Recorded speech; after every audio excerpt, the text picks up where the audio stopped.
Hello, military and aerospace enthusiasts. Welcome to our channel, Deep Dive Defense. Over here we take a deep look from unusual angles, which may challenge your mind. So let's dive right in. As the fog of war from what Iran named Operation True Promise and the following Israeli counterattack have cleared, we can start to assess the true dimensions and impacts of this limited military exchange. Although the Israeli side and Western satellite image providers have not published useful satellite photos of the missile and drone impacts, we still have some indications of the strike's effects on Israel. Both sides have made official acknowledgements. Israel claims 9 missile impacts, while Iran reports launching 100 ballistic missiles, around 160 drones, and 30 cruise missiles. This information gives us a useful overview of the material and equipment used for the strikes. Iran has disclosed which missiles were employed via launch footage, and Israel has shared images of the empty missile booster stages that separated and crashed, providing insights into the missile systems used. This allows us to assess the attack's impact in more detail. Additionally, we can now evaluate the Israeli counterattack, which, though highly limited, conveyed a message to Iran about Israel's capabilities.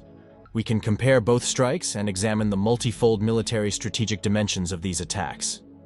Israel's strike on the Iranian consulate in Syria was a bold and risky move, with Israel holding the initiative and escalation dominance at that stage.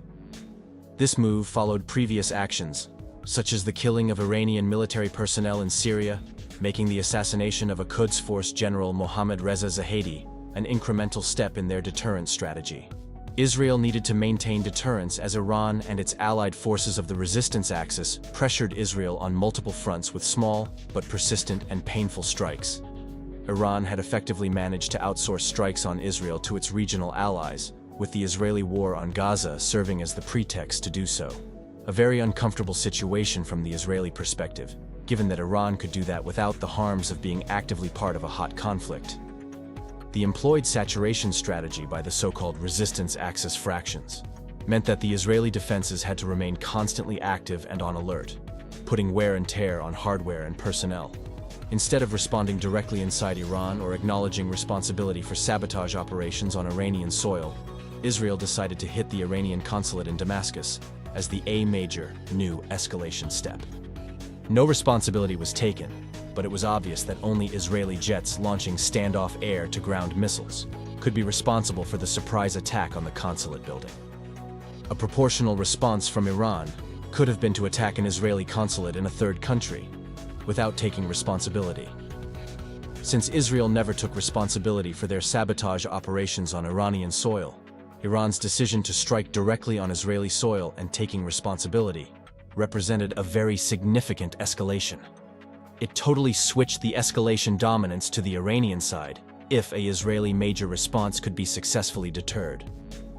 Another crucial aspect was Iran's decision to warn the Western side, indirectly via America, about the impending attack, specifying when, where, and by whom it would occur.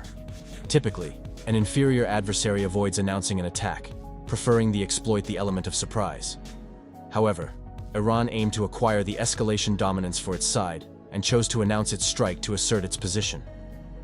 The subsequent Iranian declaration that it would respond 10 times more forcefully if Israel counterattacked, and taking full responsibility, reinforced this strategy. Importantly today, after several months and the Israeli counterstrike performed, we know that Iran's warning achieved its goal, deterring Israel from taking responsibility for the very limited counterattack. When making the decision to respond disproportionately by striking Israel directly, it was crucial to consider Israel's status as an unofficial nuclear power, with one of the world's most advanced militaries. The strike had to be carefully designed to avoid causing mass casualties or massive damage. Consequences of a totally disproportional strike would have further isolate Iran diplomatically and defeat the purpose of a retaliatory strike of this kind. The aim was to deliver a disproportional response within the bounds of a revenge operation, avoiding severe international backlash. It also aimed to force the opponent to take great risks in retaliation strikes, to save face and restore regional deterrence. The primary objective of such Iran's strike would be to demonstrate capability. By executing this kind of operation, Iran aimed to show its potential to inflict significant damage if it decided to do so. Achieving this involves several goals. Firstly, the attack must be of a scale and simultaneous nature that pushes the opponent's defenses to its limits. Iran accomplished this by launching 100 ballistic missiles, and that simultaneously. Although Israeli missile defenses performed admirably, it was evident they were operating near their maximum capacity. This component of the strikes by ballistic missiles represents the exo-atmospheric space dimension of the operation. The aerial component, involving drones and cruise missiles, was designed to stretch the capacities of Israel's primary defensive asset, its air force. This component also tested the limits of the Allied forces supporting Israel. The strike's design and scale aimed to challenge the multiple layers of Israeli defenses, aiming to demonstrate that a further escalation could very well quickly overwhelm them and cause significant damage. The main question for the planners was whether Iran could push Israel's defenses to their limits without causing disproportionate damage. The planners decided not to target high-value objects directly, as the efficiency of Israeli defenses was uncertain. This was the first strike of its kind for both the world and for Iran, and the performance of Israeli missile defenses was unknown. A case in which the opponent lacked any missile defenses, and hence the magnitude of destruction caused could be well estimated, was Iran's strike on the US-operated Ain al-Assad base in Iraq in 2020. Here, the targets selected, namely all hardware responsible for the assassination of General Qasem Soleimani by the Trump administration, were hit with remarkable high accuracy. The ballistic missile salvo against the Ain al-Assad airbase also targeted runways and junctions, avoiding significant damage to the large, fragile, soft targets present elsewhere in the base, a capability display of Iran's ballistic missiles.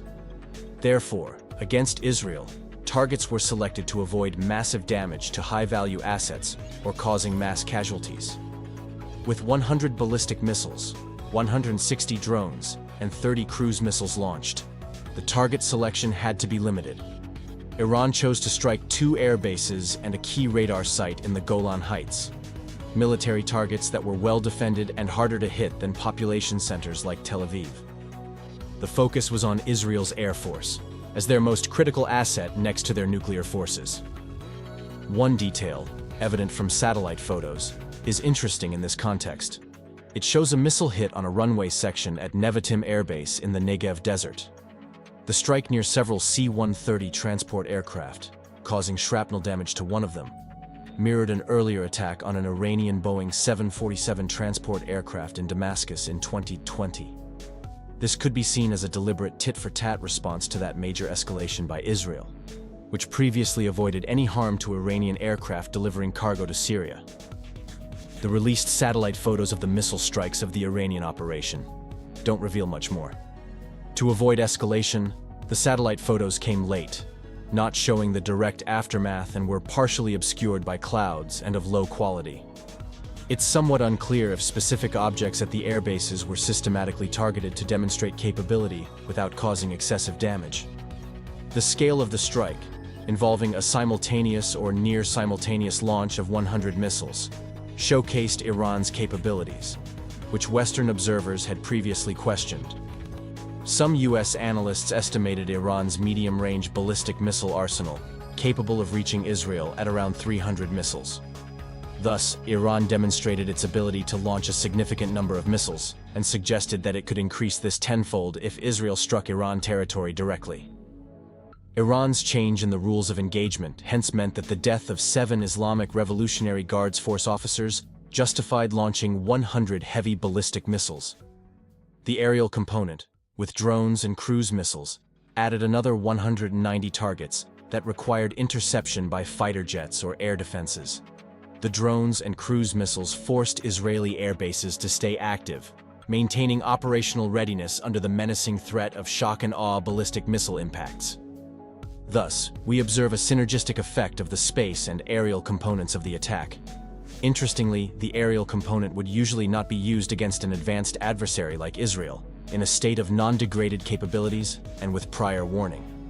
It is known that Israeli, American, Jordanian, British, and French forces participated in the interception attempts, representing a significant portion of the Western air power resources in the region. Considering the high operation costs of such fighter jets and their interceptor air-to-air weapons, there is a clear disparity between these costs and the low-cost Iranian Shahed 136 one-way attack drones and Pave cruise missiles deployed in the attack. The 3 times faster cruise missiles force the interceptors to react swiftly and fly quickly to prevent any cruise missiles or drones from breaching the defenses. While Israel employed unprecedented levels of satellite navigation jamming and spoofing in the whole region, this measure was not deemed sufficient. The chaotic situation of 190 air-breathing targets certainly did not allow widespread use of low-cost aircraft guns by the fighters, but rather forced use of weapons like AMRAAM and Sidewinder. The timing of the engagements of different aircraft intercepting various targets at different altitudes and sectors becomes critical. The uncertainty of whether all objects are intercepted necessitates rapid redeployment of aircraft to different locations. The Shahed 136 one-way attack drones cost between $10,000 and $20,000, while the intercepting missiles like the AIM-9 Sidewinder cost up to $500,000 or more, and an AMRAAM $1 million. This cost-exchange ratio, reaching up to 50 times, underscored the dimension of economic efficiency of the Iranian strike. Few nations on Earth possess multiple options to strike a country with an advanced military like Israel's. Iran's options for a limited retaliation campaign can be categorized into 4 types: armed drones, one-way attack drones, cruise missiles, and ballistic missiles. Iran opted for the latter 3. In summary, these were the initial conditions of the military exchange between Israel and Iran. In another video, we'll examine the weapons used and the operation's execution. So that's all for today. If you enjoyed this video and like our work, please consider liking, commenting, and subscribing. We will try our best to answer your comments. Your support would be greatly appreciated and motivates to produce more content in the future. Thank you, and have a great day.